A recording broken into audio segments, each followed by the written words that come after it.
Com saudações amorosas de todas as almas desta estação, este é Matev. Começamos por abordar as questões mais importantes em seus pensamentos ao redor do mundo. O recente sucesso da Coreia do Norte no lançamento de foguetes não foi inesperado por analistas que observam as atividades daquele país. No entanto, a preocupação é porque Kim Jong-un é considerado instável, egoísta e ambicioso. O que nenhum deles sabe é que se os cientistas norte-coreanos tentarem lançar um míssil carregado como uma ogiva nuclear, as tripulações nas naves espaciais em torno da Terra irão garantir seu fracasso, assim como fizeram com mais de uma dúzia de tentativas Illuminati durante os últimos anos. Nossa perspectiva sobre a agressão de Putin na Europa Oriental é de que se trata de uma disseminação Illuminati, que forçosamente levaria os países bálticos e outros para o controle governamental e econômico da Rússia. Essa não é sua intenção e, como um lembrete, sabem que os Illuminati se alimentam da energia do medo e recorrem a quaisquer meios para gerar esse temor. Com uma conversa de cessar-fogo, embora temporário, é natural que a violência tenha se intensificado na Síria, onde a energia tem sido caoticamente dirigida. Com vários e diversos contingentes em batalha naquele país e países vizinhos, um cessar-fogo duradouro não virá até que essas correntes de energia tenham se esgotado. Enquanto a Rússia é criticada por seus ataques aéreos que auxiliam o regime de Assad e as forças em terra ajudam a recuperar áreas assumidas pelo Estado Islâmico, o presidente Putin e outros influentes estão trabalhando nos bastidores para trazer estabilidade em todo o Oriente Médio e Norte da África. Compreensivelmente, existe uma preocupação com as pessoas em áreas devastadas pela guerra que continuam as fugas arriscadas para países que não são capazes de fornecer moradia adequada, educação, trabalho ou saúde para milhões de refugiados já existentes lá. Com o tempo, a violência irá acabar nas aldeias e cidades das quais as pessoas fugiram e aqueles que desejarem retornar poderão começar a reconstrução de suas comunidades e vidas. Nesse ínterim, a compaixão e a boa vontade por parte dos cidadãos no acolhimento e a contribuição de talentos, habilidades e esforços de assimilação dos imigrantes, poderá resultar em compatibilidade e benefícios mútuos. Neste momento, o futuro e assistência financeira de todas as nações prósperas são necessários para facilitar e acabar com esta crise humanitária. De acordo com os monitores da Terra, no Nirvana, cientistas investigadores sabem que um produto químico tóxico está causando muitos casos de microcefalia, associado com o vírus Zika, embora não saibam se a fonte seja a hospedagem em mosquitos Aedes injetados com produtos químicos ou picadas desses que sofreram mutação pela absorção de uma toxina muito utilizada para erradicá-los, ou se a condição é devida ao fato de mulheres grávidas terem bebido água contaminada com tal produto químico. Desse modo, para aqueles leitores que perguntaram se os Illuminati estão por trás deste surto propagação de Zika e microcefalia, dizemos que sim, mas que pode ser indiretamente contrário de seus esforços concertados, embora fúteis de criação de pandemias pela liberação de vírus concebidos em laboratório, tais como a SARS e a gripe aviária. Deliberadamente espalham toxinas em pulverizações chemtrail e outros meios usados, decorrentes de poluição industrial, de usinas que produzem energia pela queima de combustíveis fósseis, solo e água subterrânea contaminada por resíduos nucleares ou substâncias químicas em fertilizantes e inseticidas. Essa proliferação de toxicidade que está negativamente afetando o planeta e todas as suas formas de vida tem sido vergonhosamente ignoradas pelos fabricantes de produtos químicos, instigados por indivíduos poderosos nos governos.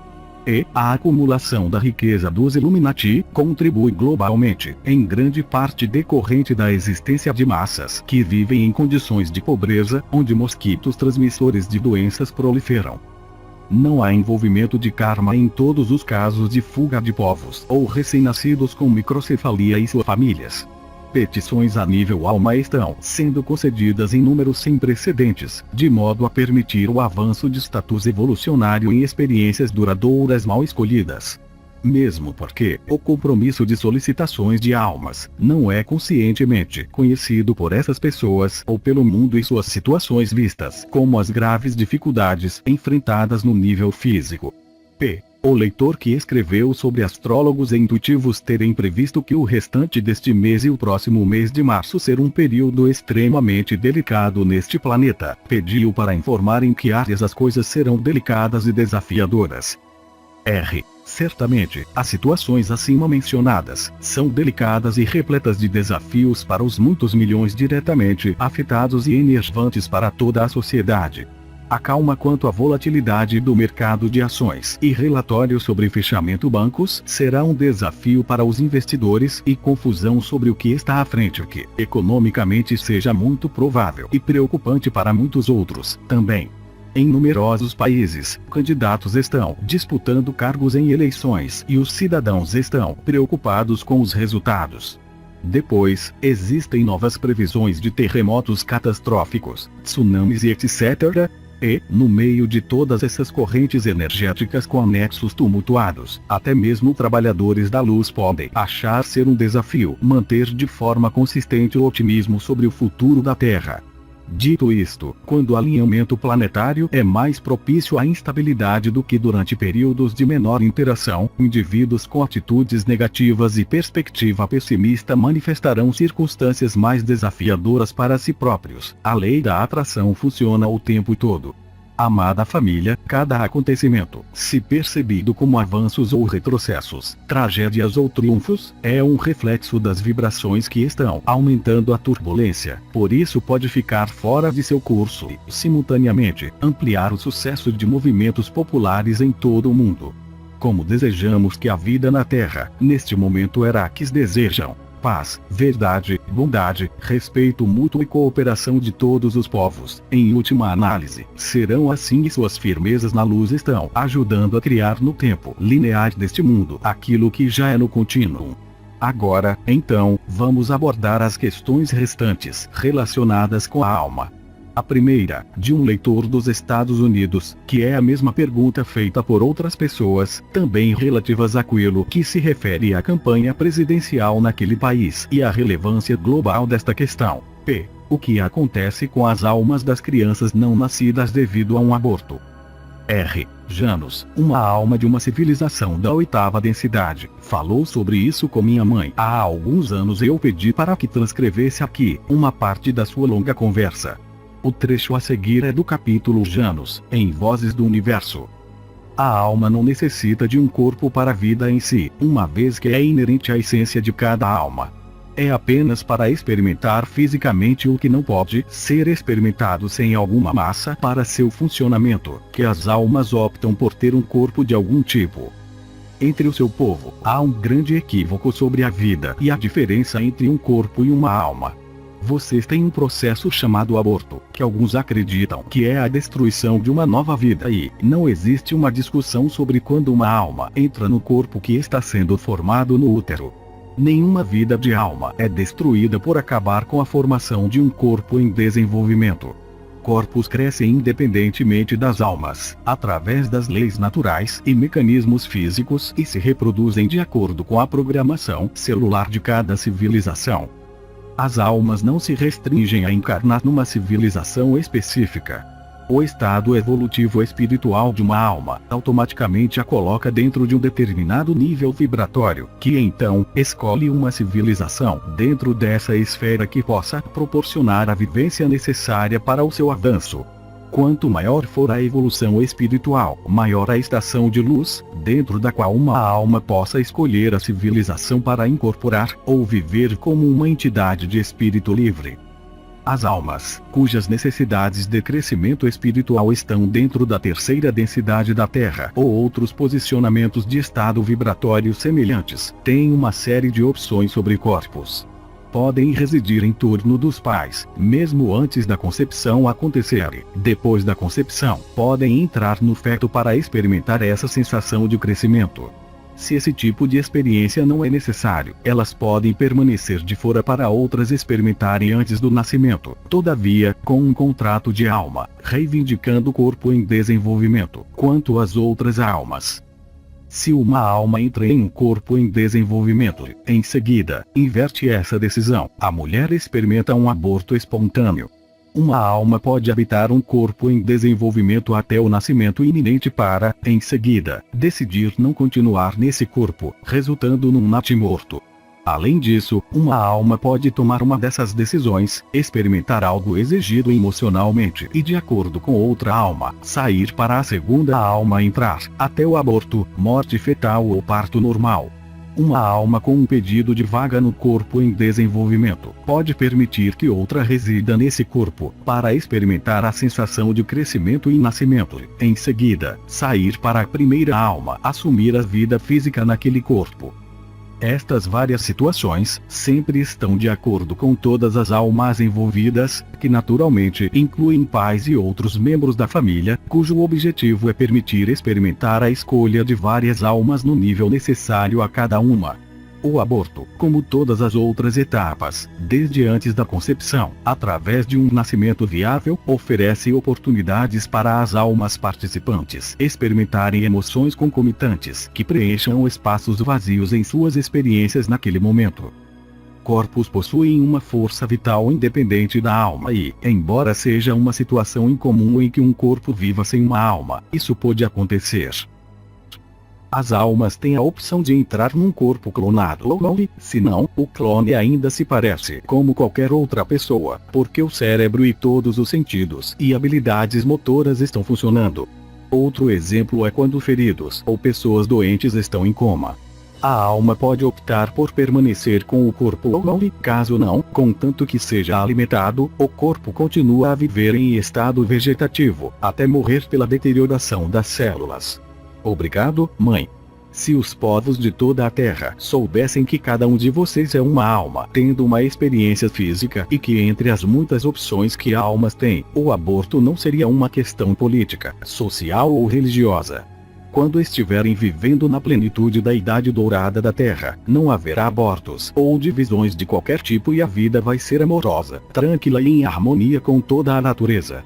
P. Será que a alma, a essência de uma pessoa, foi criada para apoiar a essência fundamental como uma unidade de armazenamento para experiências? Em outras palavras, somos realmente a essência, com uma alma, mente e corpo, como instrumentos funcionais, apenas para apoiar o nosso verdadeiro eu, que é a essência, o que sugeriria que a alma seja uma função espiritual localizada entre a nossa essência fundamental e nossa mente. R. Seu verdadeiro eu é uma alma, um ser independente, inviolado, eterno, vivendo no mundo físico ou espiritual, ou como um espírito livre em qualquer lugar do universo. Sua essência ou composição é a energia pura de amor e luz do Criador, a fonte de tudo na existência em todo o cosmos, e este universo é de Deus. Usando a energia do Criador e seus dons de livre-arbítrio com seus poderes componentes de manifestação, desenham mentes e corpos que lhes permitirão funcionar em conformidade com o que desejam experimentar depois de encarnarem. Dotam estas pessoas com um repositório, ou unidade de armazenamento, de conhecimento a nível de alma dos primórdios do Criador e a sabedoria coletiva, com as memórias de suas outras encarnações. Pode ser útil lerem uma mensagem anterior que oferece uma informação mais sobre a preparação para uma nova vida física. 3 de fevereiro de 2014. Obrigado, mãe, por adicionar a data, e acrescentamos que uma vida como um espírito livre não tem nada a ver com traços de personalidade ou comportamento. É um tipo especial de experimento que pode ou não exigir um corpo, nem mesmo um corpo etérico, pelo qual a alma se comunica diretamente com Deus e inteligentemente realiza sua missão escolhida em seu pré-nascimento. Jesus e outros mensageiros de Deus são exemplos de almas que necessitavam de um corpo para cumprir a sua missão de vida de espírito livre. P. Porque algumas almas de pessoas falecidas permanecem ligadas ao plano da Terra e não sobem para a luz? Porque elas têm essa escolha. Todos nós não temos que ir para Nirvana ou outro reino para explicar nossas vidas aqui e sermos avaliados se precisamos voltar ou não. R. Em raras ocasiões, não é preciso atribuir uma quando as pessoas não vão para Nirvana ou outro mundo espiritual diretamente após a morte física. A alma, que é a pura energia de amor e luz, é liberada do corpo etérico e da psique da pessoa, mas é a psique que está relutante em sair. O poder da crença, realmente, é poderoso e algumas dessas pessoas acreditam que ainda estão vivas e continuem, talvez, se preparando para o retorno de um ente querido, cuidar de seus filhos pequenos ou consumar um novo empreendimento. Outras sabem que morreram, todavia desejam ficar na Terra, até que tenha completado algo de extrema importância, talvez explicar às famílias como lidar com assuntos de negócios pessoais, continuarem a lutar ao lado de seus camaradas ou ajudarem a polícia a descobrir quem os matou. Seja qual for a razão, é de vital importância que as pessoas em qualquer uma dessas categorias, que a energia que elas exercem, permitam que seus corpos etéricos ficarem nas proximidades. Muitas vezes, com a ajuda de anjos, guias espirituais ou um trabalhador de energia proficiente, todas essas almas percebem que não podem fazer o que desejam e, de bom grado, passam para um mundo espiritual. Se for no Nirvana, experimentam a revisão de vida e se aproveitam de todas as oportunidades que este reino maravilhoso oferece, enquanto planejam suas próximas encarnações. Depois, existem consideráveis e diferentes situações chamadas de possessão, que também é uma ocorrência muito frequente na Terra. Uma alma sombriamente inclinada propositadamente procura por um corpo para entrar durante o sono e permanecer nele daí em diante. Quando ela entra no corpo, uma luta se inicia até que uma das almas consiga vencer a outra. Quando uma alma intrusa toma posse de um corpo, um trabalhador de energia experiente pode realizar o que chamam de exorcismo que, quando é bem sucedido, o intruso é assistido para a luz e o ocupante original retorna a seu corpo. Se o exorcismo não for executado ou não for bem sucedido, a alma original vai para o Nirvana ou para o mundo dos espíritos de sua civilização e o intruso permanece no corpo assumido, provocando mudanças consideráveis no comportamento da pessoa. Muito obrigado e, sim, vejo que chegamos ao limites do espaço preferencial. Vejo também mais perguntas sobre a alma em sua lista, todavia, vejo que a informação que nós fornecemos foi mais relevante para o maior número de leitores. Assim, com a garantia de que nunca estão sozinhos em suas jornadas na Terra, me despeço em amor neste momento.